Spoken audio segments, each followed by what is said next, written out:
bagong impormasyong bubusog sa isipan. Lahat ng dapat niyong malaman. Mainit-init na ihahain ni na Rafi Tulfo at Amilin Binoso. Makisalo na sa Balitang Tapat! Narito ang mga balita ngayong araw. Pulis na inakusahan ng rape ng isang tindera sumuko na sa NBI. Mrs. nagpakamatay dahil raw sa matinding selos. Kalahating tonelada ng Cara beef galing India na kumpiska sa Blumentritt. Karneng ibebenta hindi dumaan sa inspeksyon. Lasing na babae nagwala sa presinto ng pulis. Sa kwentanong, posisyon sa paglalabing-labing may kinalaman nga ba sa magiging kasarian ng inyong baby? At sa itimbre mo kay Tulfo, utility boy na bukod sa below minimum wage na ang sahod, kayod kalabaw sa trabaho, inireklamo ang kanyang amo. Masaklap ang naging ending ng isang simpleng away mag-asawa sa Pasay City. Nagpakamatay kasi si Mrs. dahil na-late nang uwi si Mr. at dahil sa isang masamang panaginip. Ibalita mo, Malo Echeverria. Kunting bagay lang, ba't ganun ginawa niya eh? Hindi pa rin makapaniwala si Ray Cortez sa naging ending ng pagtatalo nila ng misis na si Lenny kaninang madaling araw. Nagalit daw ang kanyang misis dahil gabi na siya nakauwi. Nagsisiloso yan pag hindi agad ako nakauwi. Ganun kasi alam niya na sa panaginip daw niya, may iba daw akong babae. Pero sa katuan wala naman po. Nagkasakitan ng mag-asawa at para hindi na lumala pa ang away, nagpasya si Ray na umalis muna ng bahay. Pero pagbalik ni Ray makalipas ng 20 minuto, nakita na lang niya ang asawa na sumusuka. Uminom pala ang ginang ng panlinis ng alahas. Di ba akalain na nandun pala yung ininom niya yung silver cleaner eh. Hindi lang pala itong unang pagkakataon na nagtangkang magpakamatay si Lenny. Nag-aaral pa kami dalawa. Pag mag-away kami, uminom talaga siya ng mga gamot. Ngayon, na-hospital nga rin yun, uminom siya ng isang boteng, pangalan nito, vitamins. Inaalam pa ng mga pulis kung may foul play sa pagkamatay ni Lenny. May nakita kasi silang mga sugat at pasa sa katawan nito. Malo Echeverria, News 5. Nasa batong otoridad ang kilo-kilong ipinuslit na Cara beef sa Blumentritt, Maynila kagabi. Dahil hindi ito dumaan sa pagsusuri, posibleng kontaminado at delikado sa kalusugan ang mga karneng ito. Ibalita mo, Dindo Flora. Aabot sa mahigit 500 kilo na imported frozen buffalo meat ang nakumpiska ng mga otoridad kaninang madaling araw sa Blumentritt, Maynila. Nasabat ang karne mula sa tindahan pag-aari ng isang Manuel Alvarez Chong Jr. ng junk trading. Pinapayagan ng importer nito na mag-import tayo ng ganitong klase ng meat provided diretso ito sa isang food processor. Hindi ito pwedeng i-drop kahit sa anong point, lalong-lalo na kung i-offer for sale. Ayon sa meat inspectors, walang import permit ang mga karne na galing pa raw sa India. Babala pa ng Veterinary Inspection Board, hindi ito ligtas kainin. Posibleng kontaminado raw ang mga karne lalo't hindi ito dumaan sa kanilang pagsusuri. Hindi nga tayo sigurado kung ito ay ligtas na pagkain. So maraming klase ng sakit ang pwedeng maisalin kung ito ay hindi ligtas. Pangunahing dahilan daw kaya nangyayari ang kalakarang ito ay dahil napakamura ng buffalo meat na galing sa India. Hinahalo daw nila ito sa karning baka para lalo maki ang kanilang kita. Argay ng buffalo meat na 180 lang kada kilo kumpara sa karne ng baka na 230 per kilo. Hindi nyo naman illegal? Hindi po. Matagal nang nagbibenta dyan? Matagal na rin po. Posibleng makansila ang import permit na may-ari ng tindahan dahil labag sa city ordinance ang pagbibenta nito. Pagbumultahin din sila ng 3 hanggang 12,000 piso. Dindo Flora, News 5. Umeksena ang isang babaeng lasing sa isang bar sa QC. Lahat na makasalubong niya kundi kagat o kalmot ang inabot. Abay, may pahabol na lait pa. Sa presinto, ganito rin ang eksena. Ibalita mo, Sel Guevara. Alam ko yan! Pero bakit nakatutok yun sa akin dyan camera yan? Nakatutok ba? Galit na nagsisigaw ang babae nito nang abutan ng news spot sa QC Station 10 kaninang madaling araw. Kinawagan ko yung temper ko! Sinasabi ko sa inyo! Sabihin nyo sa akin! Sabihin nyo sa akin! Hindi ko ba kinokontrol? Pinakatawa ko na ganyan na? Nagmumura si Miss X habang kinakausap ng pulis para kunan ng statement matapos mahuling ng gugulo sa Dolce Bar. Alam ko yan!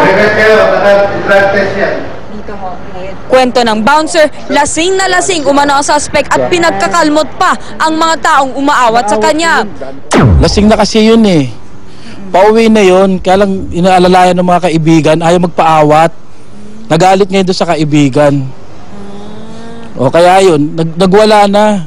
Pati nga kami, may kalmot ako eh. Pati ang babaeng ito na nakatambay lang sa labas ng bar, kinaladkad ni Miss X at sinabihan pa niya ng pangit. Sige kang pangit. Kalap niyo pangit. Maging ang pulis na rumisponde, hindi nakaligtas sa kalmot at kagat ng babae. Inabutan namin siya, nagwawala pa. Nung yung hinuli namin siya, sinipa nga ako, kinagat yung kasama ko. Dadalhin ang suspect sa Jose Reyes Medical Center para matukoy kung nakainom ba ang suspect o tumira ng droga. Kakasuhan din siya ng alarm and scandal, malicious mischief at direct assault.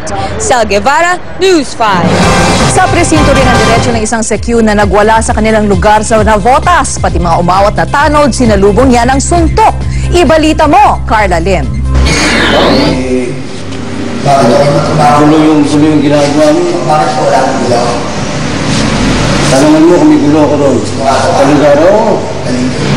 Walang tigil ang bangayan ng gwardiya at ng barangay tanod sa loob ng presintong ito sa Tanza, Navotas. Inirereklamo ng tanod ang panununtog daw sa kanya ng sikyo na nagresulta sa pamumutok ng kanyang labi. Aarestuhin daw sana ng mga tanod ang gwardiya dahil sa panggugulo sa kanilang lugar. Pero imbes na kumalma, mas lalo raw nagwala ang sospek. Bigla na sinabi niya na pablatter nga ako doon, wala naman kayong ginagawa, wala naman kayong panay na mura sa amin. Hindi itinanggi ng sikyo ang kasalanan, pero hindi raw totoong nanuntok siya, kundi naniko lang. Ayoko lang sa lahat yung hindi ko ginagawa. Sabihin nila ginawa ko. Kaya ako nanggigigil eh. Kasi kung nakahimas na reyaso. Sabay amin na lasing siya at hindi raw niya pinagsisisihan ang ginawa. Mamatay man ako, nakatikim ako niyang lahat ng bisyo pero hindi ako nalulong dyan. Inom lang. Babae, yun lang. Bakla, yun lang. Sa huli, kakasuhan si Abron ng kasong alarm and scandal at direct assault. Carla Lim, News 5. Distado ang pagnanakaw ng ilang kawatan sa QC.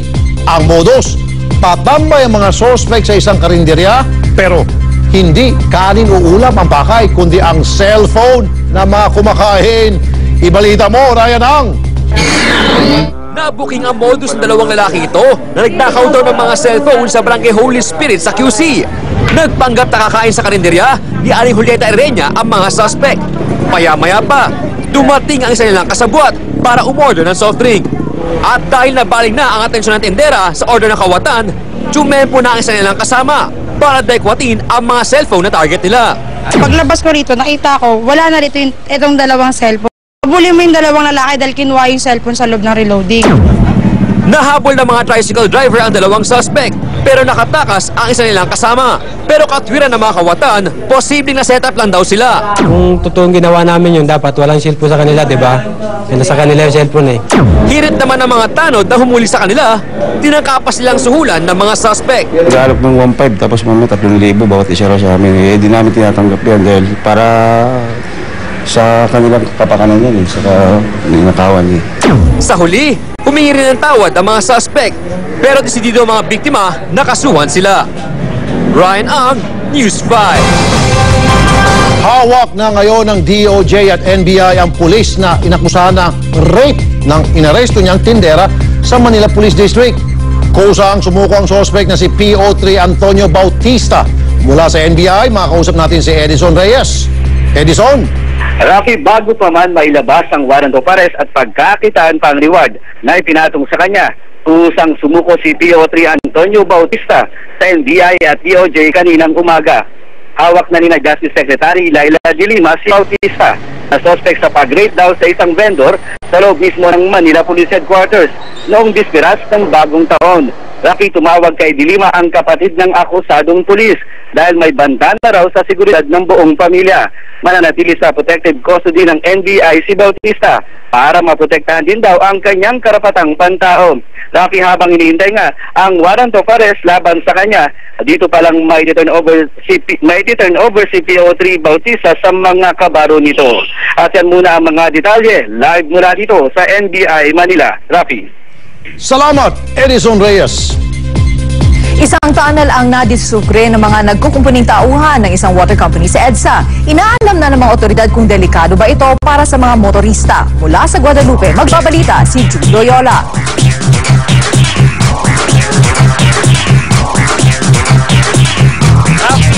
Hanggang isinara muna ng MMDA ang isang lane dito sa northbound lane ng EDSA Guadalupe. Maliban kasi sa pipe laying ng Manila Water, may nadiscover sila na isang tunnel. Kagabi daw kasi naghukay ang mga tauhan ng Manila Water. Pagkatanggal nila sa first layer ng asfalto ay meron daw adobe. Nung binakbak na nila ito, doon na nila nakita ang isang malalim na butas. Nasa 4 hanggang 5 metro daw ang lalim ito at nasa may 3 metro din ang lapad. Halos kasi sukat nga ng isang lane ng kalsada at kung susumahin daw, kasyang-kasya nga ang isang sasakyan. Sa ngayon, tinakpan muna nila ang butas ng steel plates para makaiwas sa aksidente at para hindi rin ito magdulot na magsisikip sa kalsada. Ayon naman sa Manila Water DPWH, baka mamayang gabi na nila ipagpatuloy ang paghukay dito para hindi maging sagabal sa mga motorista. Rafi Amilin, ipinalam nga natin ito sa Makati City Hall ang tunnel na ito. Inaantabayan natin kung dadating nga itong ang mga taga-city engineer at si Mayor Junjun Binay para i-check ang nasabing tunnel. Rafi Amilin. Salamat, June Loyola. Susunod, iligal at delikadong karera ng motorsiklo sa Muntinlupa na bisto. Sa ating kwentanong, posisyon sa paglalambing-labing, may epekto nga ba sa kasarian ng inyong magiging baby?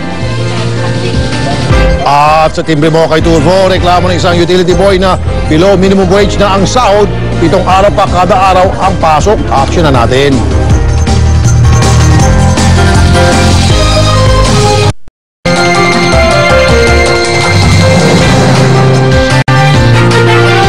Dinara ng Palasyo at Labor Department ang hiling na dagdag sahod ng Trade Union Congress of the Philippines o TUCP. Paliwanag ni Presidential Spokesperson Erin Lacierda, may isang taon na palugit bago magpatupad ng panibagong dagdag sweldo sa mga manggagawa.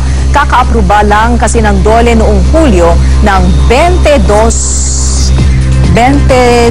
na aumento sa sahod sa mga minimum wage earner. Umalma din ang Employers Confederation of the Philippines o ECOP sa panukala. Posible raw kasing ikabagsak ng mga negosyo ang hiling na aumento.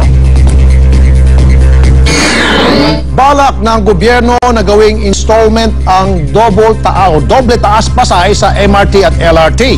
Sabi ng DOTC, pwede raw na kalahati muna ang pagpapatupad ng fare hike. Pinag-aaralan din ng DOTC ang pagbibigay diskwento sa mga estudyante.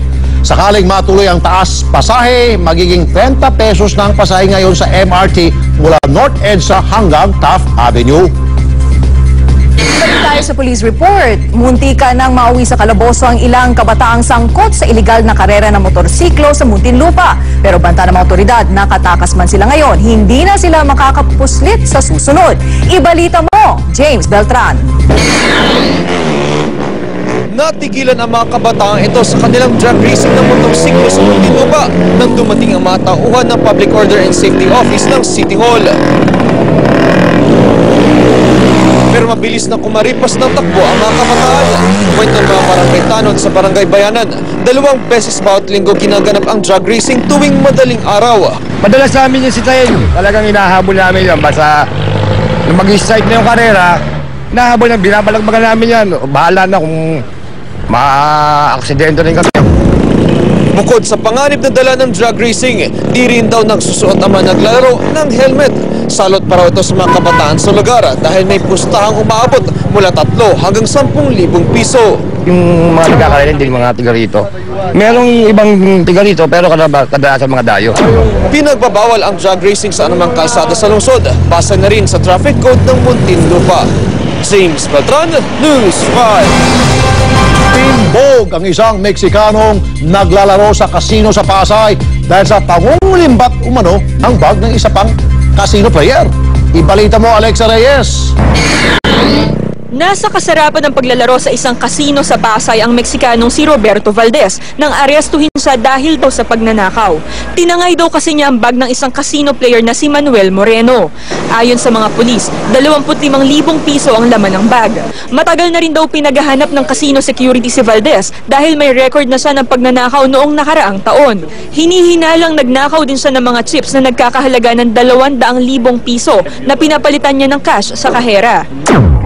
That's what I asked them, what will I do with the 200 chips? And they should have proved that on occasion that you have cash 200 chips. Nakunan pa ng litrato si Valdez habang nasa loob ng kasino noong nakaraang buwan, kaya may basehan ng kasino para hulihin siya. Itinanggi naman ng Meksikano ang bintang. Wow, man, that's crazy. You took the bag? That's crazy. No, I didn't do nothing wrong like that. Makakasuhan ng theft ang Meksikano oras na mapatunayang siya nga ang nagnakaw ng mga chips at bag ni Moreno. Alex Reyes, News 5. Sinalakay ng mga pulis ang isang iligal na istasyon ng video karera sa Valenzuela. Nakasemento pa raw ang video karera machine kaya nahirapan ng mga pulis na baklasin ito. Ibalita mo, J.D. Castro. Agad kumilos ang pulis Valenzuela sa timbre ng isang residente ng Barangay General T. De Leon. Ang reklamo, ang iligal na operasyon ng mga video karera. Pero pagdating sa target na bahay, biglang nawala ng ilaw sa lugar. Nang mapasok na ng mga pulis ang pinakagarahe, tumambad sa kanila ang isang video karera machine. Kakaiba ang pagkakagawa sa video karera na to dahil kung mapapansin natin, napapaligiran ito ng buhos ng simento. Kumbaga, parang wala na talaga siyang alisan sa pwesto. Kahit pahirapan ang pagbabakla sa video karera machine, hindi ito tinantanan ng mga pulis. Dating natin doon, kasama naman kayo, nakita nyo na yung video karera, nakasemento, saka nakabolt. Medyo nahirapan tayong kunin, pero nakuha natin ng mga aparato. Kinumpiska ng mga pulis ang chip ng video karera, ang TV nito at ang coin box na puno ng tigpipiso. Pruweba raw ito na may naglalaro bago naganap ang operasyon. Inalam pa ng mga pulis kung sino ang may-ari nito. Ang mga tao sa lugar, tikom din ang bibig kung sino ang operator. Hindi ko rin alam kasi marami naman ang nag-ano rito eh. Wala akong alam. J. De Castro, News 5. Susunod, summer season ngayong 2011, magiging maulan daw, sabi ng Pag-asa. Mga patay sa pagbaha sa Brazil, umakyat na sa mahigit 400. At duling na daga sa Germany, sumisikat sa Facebook at YouTube.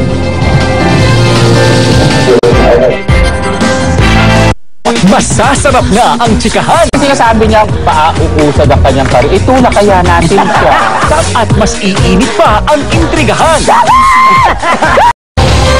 Pumalo na sa 42 ang namatay dahil sa baha at landslide sa Bicol Region at silangang bahagi ng bansa.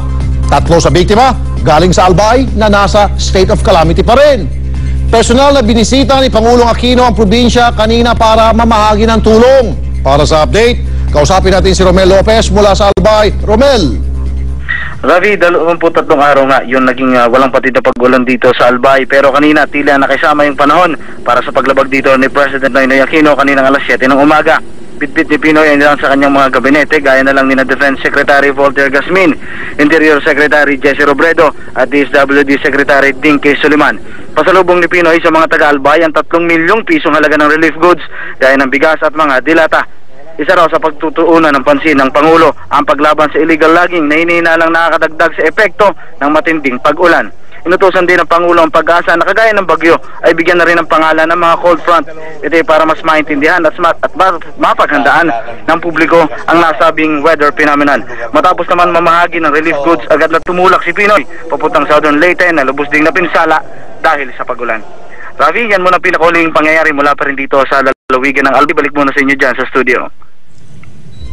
Salamat, Romel Lopez!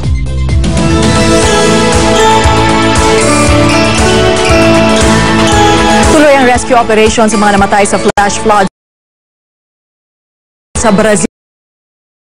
ang patay di kaya nalibing sa mudslides. Pinakamatinding tinamaan ang syudad ng Rio de Janeiro. Umapaw na rin ang ilog dito habang nagkawasak-wasak ang mga kalsada. Natabunan naman ng putik ang mga bahay at sasakyan.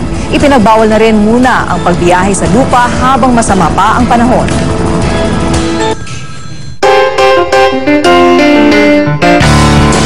Narito na ang kwenta-nong, mga tanong na may kwenta at may kwento ang kasagutan.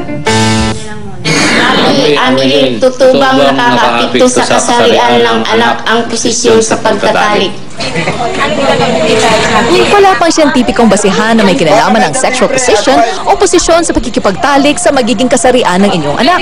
Pero ilang mga website sa internet ang nag-aalok ng paliwanag. Dalawa raw kasi ang klase ng sperm o semilya ng lalaki. Ang Y sperm na mas mabilis lumangoy at ang X sperm na mas mabagal pero mas malakas. Kung gusto mo raw nang maging junior ang inyong baby, kailangan na ang X sperm ang una makarating sa finish line. At para mangyari yan, effective daw ang tinatawag na spoon position. Sa spoon kasi mas malapit daw ang travel time ng sperm papunta sa itlog. Mas effective daw ito kung kayo ay nakatayo at mas okay daw kung nasa likod si Mister.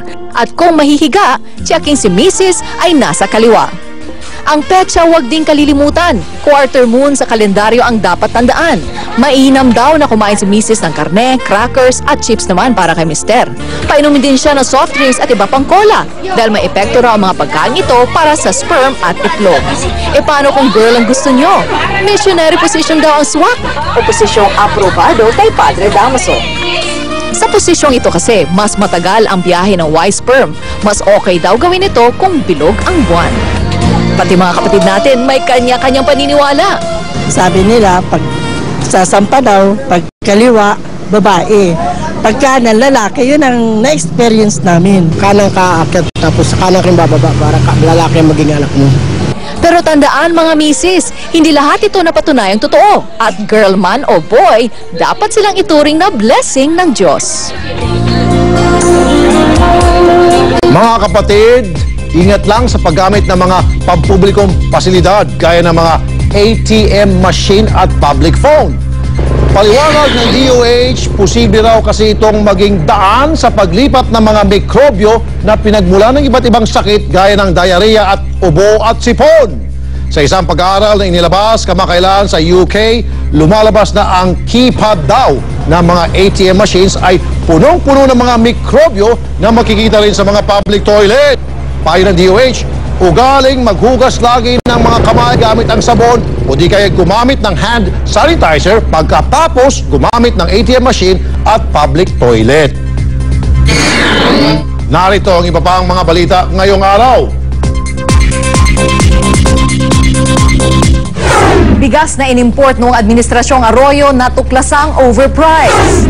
DNA testing sa mga similyang nakuha mula sa 3 babaeng biktima ng Maguindanao Massacre umpisa na ngayong linggo. MWSS, Maynilad at Manila Water magpupulong mamayang hapon para pag-usapan ang posibleng pagtaas sa singil sa tubig.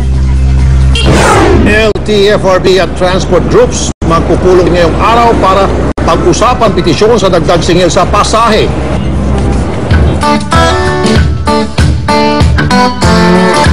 At Rafi, narito na ang ating kwentong kakaiba. Isang hayop sa Germany ang instant celebrity ngayon dahil sa kanyang itsura. Siya si Heidi, isang klase ng daga. Sumikat si Heidi dahil sa kanyang matang cross-eyed o duling. Sa sobrang click niya, umabot na sa halos 1 milyon ang views sa kanyang page sa YouTube. At hindi lang yan, nagkaroon pa ito ng sariling fan page. Excited naman ang mga taga-Germany dahil sa darating na Hunyo, masisilayan na siya ng publiko. Ililipat na kasi si Heidi sa isang zoo. O nga, parang siyang animated na okay, nice ko lang balikan yung itimbi mo kay Tulfo. Yes, baka maraming nagtataka, hindi na ipinalabas. Kasi yung Dole na supposed to be bibigyan ng pahayag kung saan natin i-refer yung kaso, hindi sila makontak dahil nasa closed door conference.